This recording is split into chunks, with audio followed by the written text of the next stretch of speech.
ព្រះករណាកើតក្នុងជាតិនេះស្ដាប់ស្គាល់វិសេងធម៌នៃព្រះសាស្តា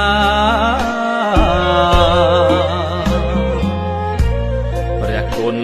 ខ្ពស់ក្រៃកាត់ថ្លៃយ៉ាងណាព្រះធម៌អស្ចារ្យជាស្ពានចំលងពិតលោភៈទោសៈមោហៈជាទុក្ខ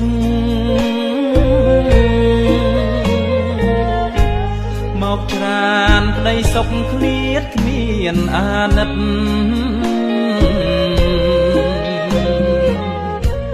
ប្រកាន់ហួងហែងស្ថិតនៅក្នុងចិត្តសត្រូវធំពិតឥតមានខ្លែងខ្លាយ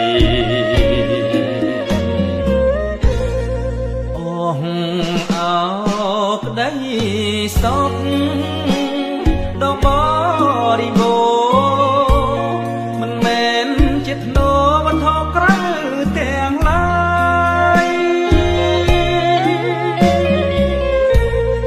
ជាការលះទុកជីវិតនេះហើ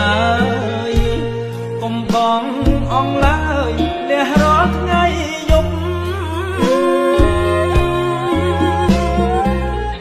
គុណធម៌ខ្ពង់ខ្ពស់សច្ចៈលើលោក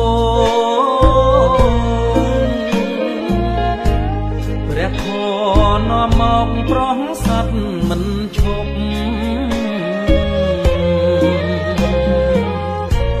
ទោះមនុស្សទេវតា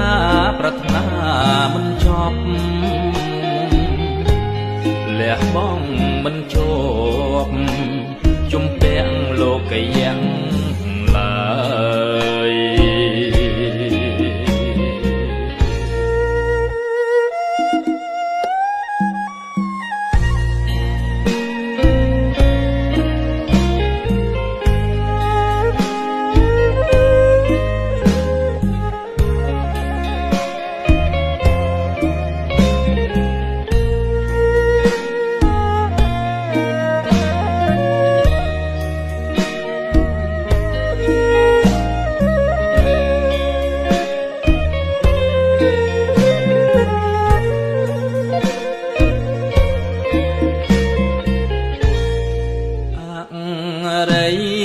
សាច់ចាក់ត្រាស់ដឹងទាំង4ធម៌អង្គជាក្បួនអវាទទាំងឡាយសត្វធាសាលទៀនបញ្ញានិងហើយប្រយោជន៍ជាត្រើយចាផុតទុំ